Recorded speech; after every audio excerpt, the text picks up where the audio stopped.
जैसा कि आपको पता है, भूरा ने ऐलान कर दिया कि अगर ईरान स्ट्रेट ऑफ हॉर्मुज को ब्लॉक करेगा तो अमेरिका भी वहां नाकेबंदी करेगा।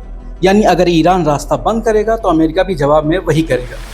ईरान ने स्ट्रेट ऑफ हॉर्मुज को क्या ब्लॉक किया, मानो जैसे ट्रंप के दिमाग की नसों को ब्लॉक कर दिया। कई हफ्तों से ट्रंप अपनी नेवी पर दबाव बना रहे कि किसी तरह स्ट्रेट ऑफ हॉर्मुज को खाली करवाओ और ईरान की छोटी बोट्स को खत्म करके रास्ता खुलवाओ।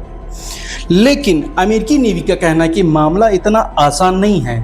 दुनिया की सबसे बड़ी नेवी होने के बावजूद अमेरिका के बड़े वॉरशिप उस इलाके में इतनी आसानी से काम नहीं कर सकते। अमेरिका के बड़े एयरक्राफ्ट कैरियर और डिस्ट्रॉयर जैसे बड़े जहाज़ों को गहरे पानी की ज़रूरत होती है, जबकि हॉर्मुज में गहरा रास्ता सिर्फ 2 से 3 किलोमीटर के हिस्से में है। इसका मतलब यह है कि अगर अमेरिकी जहाज़ अंदर जाएंगे तो ईरान को पहले से ही पता होगा कि वो कहाँ से गुजरने वाले हैं।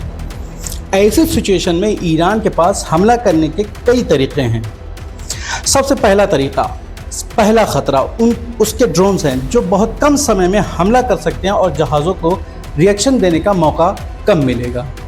दूसरा खतरा मिसाइलों का है, जिन्हें ईरान दूर दराज इलाकों से भी दाग सकता है। अगर भारी तादाद में मिसाइलें छोड़ी गईं तो उन्हें रोकना बेहद मुश्किल होगा। तीसरा खतरा समंदर में बिछी माइंस यानी बारूदी सुरंगें हैं, जिनकी लोकेशन अमेरिका को भी नहीं पता।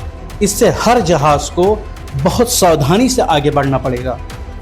चौथा खतरा ईरान की छोटी सबमरीन्स हैं, जो उथले पानी में आसानी से चल सकती हैं और बड़े जहाज़ों पर हमला कर सकती हैं।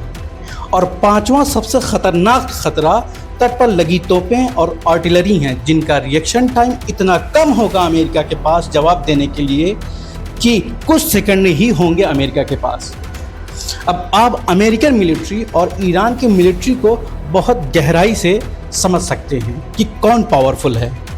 कमेंट्स में बताइए कि क्या यूएस नेवी चीफ की बात सही है।